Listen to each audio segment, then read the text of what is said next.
आधार card एक एक ने जिंदा नहीं है। देखो नहीं मैं मरूंगा नहीं, कैदियों में बिखर गो, मैं बिखरे बाद मेरा बाप कोई कौन है।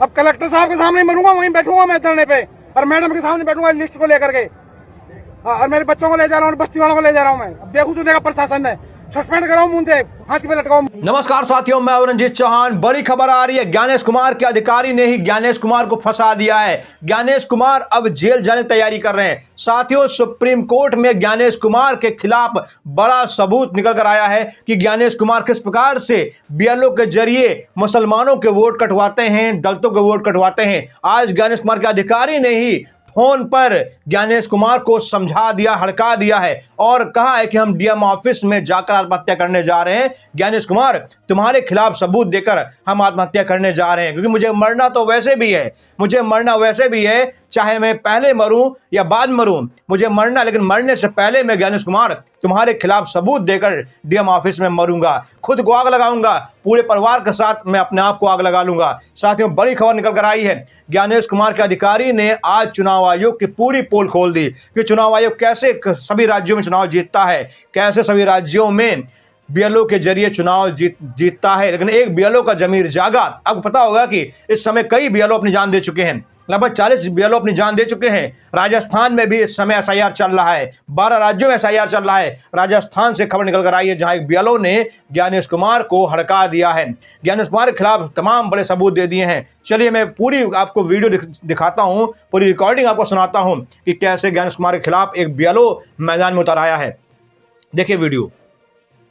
ऊने देना पे बैठू, तू ऊने मरू, तू मैं आत्महत्या कर, है ना, मैं नहीं करवाऊं, तू पंगा खड़ा रुक देख, ते मुझे मारो सारा और मिलर और गए, ते मर्डर करा जो मारो, यहाँ करो सारा और मिलर। वो मैडम ने भी कहा भाई मास्टर को मर्डर करा इनको, नहीं आ जा तो ऑब्जेक्शन आ जाता। ये फर्जी तो पहचान पत्र क्यों बना दी सरकार? ये मौजूद थे, जिंदा थे, यहाँ का आधार कार्ड थे, यहाँ का मकान को पट्टो थे। ऐसा करो, एक टीम लगाओ, उन्हें टीम लगाओ, आपने एसडीएम मैडम ने कहा एक 20 आदमी की टीम लगाओ, ये में 4-5 तो पुलिस वाला लगवाओ। देखो तो सरकार थी टाइम, और मैं भी साथ में लग जाऊंगा, और एक एक का मकान, कागज, आधार कार्ड एक एक ने जिंदा नहीं है। देखो नहीं मैं कौन लगाए ध्यान, ये तो एक टीम लगाओ। और मैं गलत हूं ना तो मुझे भी सस्पेंड करो भाई साहब, थे मुझे भी सस्पेंड करो भाई। गलत नाम जोड़ता है मास्टर, पैसे खा के एक एक आदमी से 20-20 हजार रुपये लेता है, नाम जोड़ता है, और सस्पेंड करो मुझे भी, है ना। और एक टीम लगाओ 20 आदमी की। नहीं मैं मरूंगा नहीं, कैदियों में बिखर गो, मैं बिखरे बाद मेरा बाप कोई कौन है। अब कलेक्टर साहब के सामने मरूंगा, वहीं बैठूंगा मैं धरने पे, और मैडम के सामने बैठूंगा लिस्ट को लेकर के, और मेरे बच्चों को ले जा रहा हूँ, बस्ती वालों को ले जा रहा हूँ मैं। अब देखू तो देखा प्रशासन ने सस्पेंड कराऊं, मुंह से। सुना आपने कोई फोन पर कह रहा है कि उनके फर्जी प्रमाण पत्र आप बना दो, जो असली है उनको हटा दो। मतलब कि उस गांव में जो असली वोटर हैं उनके नाम काट दो और फर्जी प्रमाण पत्र बना दो। तब अब बीएलओ कहता है कि आप खुद आकर यहाँ जांच कर दो, जांच कर लो, अपनी टीम लगा लो और खुद आकर बना लो। मैं नहीं काट सकता, ना नए वोटर बना सकता हूँ। साथियों, जिस प्रकार से धांधली चल रही है, खुलेआम चल रही है, उसका जीता जागता सबूत है। इसीलिए बीएलओ आत्महत्या कर रहे हैं, इसीलिए बीएलओ अपनी जान दे रहे हैं, क्योंकि ऊपर जो बैठे हुए अधिकारी हैं वो अमित शाह के इशारे पर काम कर रहे हैं, वो ज्ञानेश कुमार के इशारे पर काम कर रहे हैं। इस ज्ञानेश कुमार को तो फांसी होनी चाहिए, ज्ञानेश कुमार को सजा होनी चाहिए। ज्ञानेश कुमार जैसा आदमी लोकतंत्र के लिए बहुत बड़ा खतरा है। अपने निजी स्वार्थ के लिए ज्ञानेश कुमार इस देश को बेच रहा है, देश को गिरवी रख रहा है, क्योंकि ज्ञानेश कुमार की बेटी, दामाद मन चाहे पदों पर इस समय कार्यरत हैं। इसीलिए ज्ञानेश कुमार को इनाम मिलता है, क्योंकि ज्ञानेश कुमार अमित शाह को चुनाव जितवाने में मदद करता है। हारा हुआ राज्य जिताकर ज्ञानेश कुमार दे देता है। ज्ञानेश कुमार के खिलाफ ये सबसे बड़ा सबूत है, और इन सबूतों को कोर्ट में रखा जाना चाहिए। और माननीय न्यायालय से मेरा निवेदन है कि इन सबूतों के आधार पर ज्ञानेश कुमार को फांसी होनी चाहिए, क्योंकि ज्ञानेश कुमार ने लोकतंत्र की हत्या की है, और हत्या की सजा फांसी ही होती है, चाहे इंसान की हो या लोकतंत्र की हो।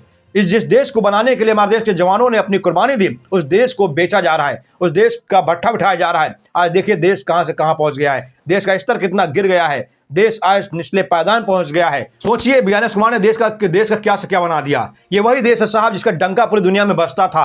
ये वही देश है जहां चुनाव जनता के सोच के आधार पर होती थी, जनता के मतदान पर होता था। लेकिन वही देश है जहां सरकार बनती है दिल्ली के इशारे पर। ये वही देश है जहां पर ज्ञानेश कुमार चुनाव आयोग तय करता है कि कौन सा राज्य किसके पक्ष में जाएगा। अब सरकार, जनता का कोई योगदान नहीं रह गया है। जनता सिर्फ वोट डालती है, बल्कि कहाँ वोट पड़ता है ये ज्ञानेश कुमार तय करेंगे, ये सीएसी तय करेगा। आज आप जानते होंगे कि 40 BLO की जान गई है। उन जानों का जिम्मेदार कौन है? वो जाने क्यों गई हैं? क्या उन जानों पर कार्रवाई नहीं होनी चाहिए? क्या माननीय न्यायालय को उन जानों पर कार्रवाई नहीं, जो जान के जिम्मेदार उन पर कार्रवाई नहीं करनी चाहिए? आखिर किसके कहने पर उनकी जाने गई है? कौन ऐसा है जिन पर दबाव बना रहा था, आत्महत्या के लिए मजबूर कर रहा था? जैसे इस BLO को जमीर जागा, ये BLO मैदान में आया, इस BLO ने एक पोल खोल दी, अपने अधिकारियों को हड़का दिया, कहा मुझे मेरा इस्तीफा ले लीजिए, मुझे जेल डाल दीजिए, लेकिन मैं गलत नहीं करूंगा। इस BLO का जमीर जागा और इसने ये भी कहा कि मैं आत्महत्या मैं भी करूंगा, मैं भी आकर मरूंगा, DM ऑफिस में आकर मरूंगा, मैं भी मरूंगा। तो आखिर क्यों ऐसा इतना दबाव बनाया जा रहा है भाई? एक काम के लिए इतना दबाव क्यों बनाया जा रहा है? क्यों आखिर मुसलमानों के वोट काटे जा रहे हैं? और क्या इस BLO ने एक बड़ा खुलासा ये भी किया है कि आखिर सरकार ने क्यों इनका आधार कार्ड बना दिया, क्यों इनका वोटर ID बना दिया? उस समय सरकार ने जांच क्यों नहीं की? अब आज मुझसे कह रहे हो इनका नाम हटाने के लिए। आखिर क्यों मैं नाम हटाऊं? सरकार को सामने आना चाहिए और सरकार को बताना चाहिए कि आखिर इनका आधार कार्ड, वोटर कार्ड क्यों बनाया गया।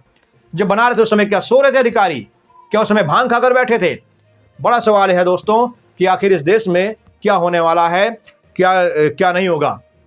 चुनाव के जरिए देश में सत्ता पाने की कोशिश की जा रही है और सत्ता पाने के बाद देश को मनमर्जी चलाया जा रहा है, संविधान को खतरे में डाला जा रहा है, संविधान के सरेआम धज्जियां उड़ाई जा रही हैं। देश पूरे विश्व में जो देश का डंका बरसा था वो डंका फट गया है, ढोल फट गया है।